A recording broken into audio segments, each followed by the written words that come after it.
social networks. Most, if not all of you sitting in this room have used them. It is a technological revolution that has taken over our society, especially in a certain age group called teens.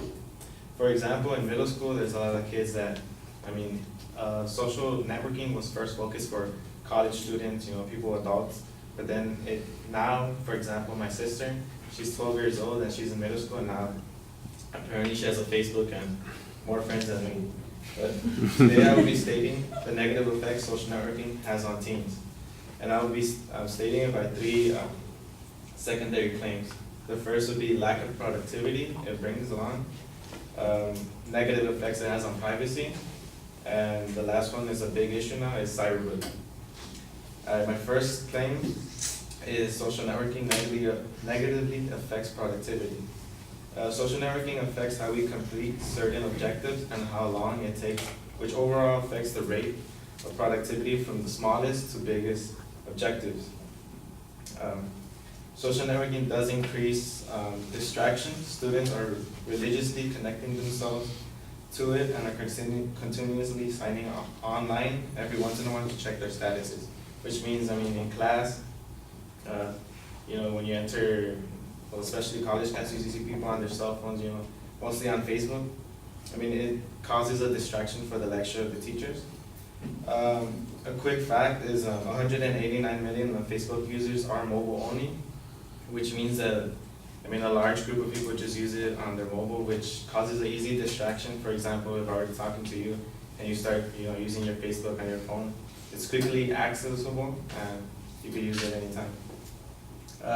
According to in the New York Times, a reporter went to interview a high school student, and the high school student said, "On YouTube, you can get a whole story in 6 minutes," he explains.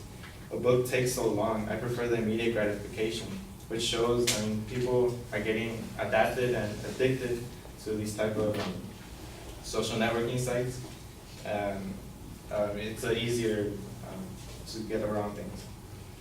In Time Magazine, the US edition, an article called "Wired for Distraction, Kids and Social Networking" states that students and people who are heavily involved in the social networking have continuous partial attention, meaning their ability to pay attention to one person or thing is nearly impossible. They always have to be focused on something else.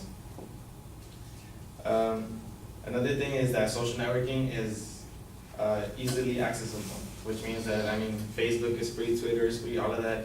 Anyone could get it. Like I said, my sister got it. If you want to just get an account, you can get it right away. For example, in LinkedIn, 2 members every second join in. LinkedIn is a social networking website, and this means that people are joining constantly, at a rate that you can't exceed. Social networking also lacks social interaction.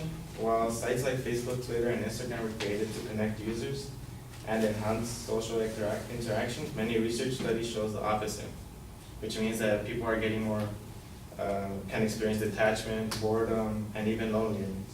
And this is from a social networking happiness research facility. A study conducted also in the University of Virginia by a psychological professor there. He got 10 students, high school students, and put them in a room, but took away their cell phones. And according to, from 8 to 10 minutes, they started going anxious, like if it was an addiction, like they needed their phones to log into Facebook, Twitter, to text, Social networking, my second claim is social networking also affects privacy, which means that teens, are sharing more information. From last year in 2012, from Time Magazine also shows that, it was, I believe it was 8% that only cared about what they were putting out there for businesses. For example, nowadays, businesses, schools, if you want to get a job, they look at your Facebook, things like that. But only 9% of the whole survey actually cared about what they put online. 25% of Facebook users don't bother with privacy settings. We've seen a lot of news about social media companies and privacy. Facebook itself has been in the news several times over privacy issues.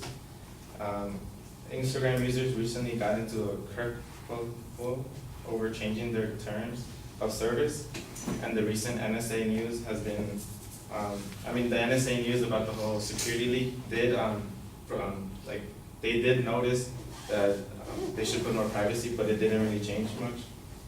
This is according to a website, Fast Company. This also increases your chance of identity theft. Nowadays it's easy to just hack into your website, mostly because you put your things out there. Your details, they could easily link that to your password. Like, for example, if you put your birthday or your girlfriend's name, they could easily link that and log in, or hackers nowadays have more potential. For example, nowadays they identity theft in social networking do use a thing where they send messages to loved ones. For example, there was one where a guy was in Ireland for traveling, and he sent his mom a message saying that he needed $500 to get home because he lost all his money, but it wasn't him; it was a hacker. So the mom, not knowing it wasn't her son, she quickly sent the $500, and when her son came back, he had no idea about it. My third claim, and the most biggest in our society now, is cyberbullying. I'm gonna give you a couple of cyberbullying examples. And in September 29, 2012, Ciara Pugsley, a 15-year-old from Ireland, committed suicide in the woods near her home because people online called her slut and ugly.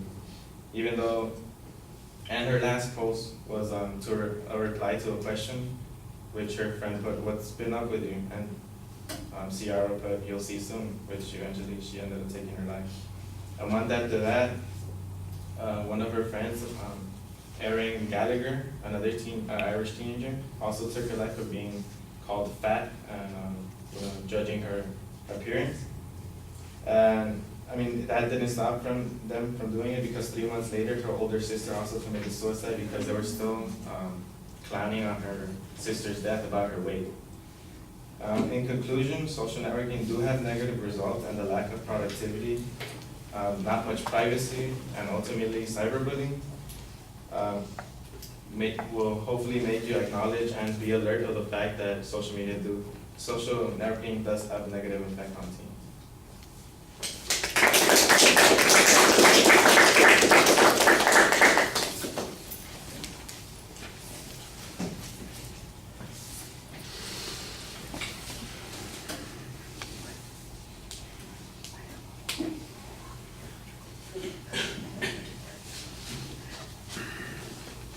All right, Jamie, the topic is identified pretty clearly. At the beginning of the speech, in both the proposition and the preview, your claims are not stated as claims. They're basically phrases that identify what the subject matter is, but don't take a position on it. And I know that you need to make a declarative sentence for this to be an argument. Now, what's interesting is, at least when you got to the first of your supporting points, there you changed it, and it was a declarative statement and made an argument. And I think that you did that also on the second point as well. The third point, you went back to the idea of, well, I'll just identify the subject matter, and you don't really make a claim from it. And you need to be a little bit more consistent on that. So always make sure that you are telling us what the inference is that you're making. That's what your claim is, not the subject matter. Like I said, you label things pretty clearly, but you want to make sure that we know what the inference is that you're drawing from those particular points. The evidence that you present, there's an extensive amount of information in the presentation. I think you're a little inconsistent about the source citation. Sometimes you do okay, other times it's, some study by some guy, or here's an example that you're presenting. But I would say probably 2/3 of the time you are trying to give us a source citation, and you just need to be a little bit more consistent about that. I thought there was a good, like Gesundheit. I thought that, like I said before, there's your second Gesundheit and the last one for the evening. Remember, you have to get well on your own after 2. So I think you do a pretty good job developing the arguments. The whole cyberbullying thing occurs in overtime, so you need to be a little bit more focused.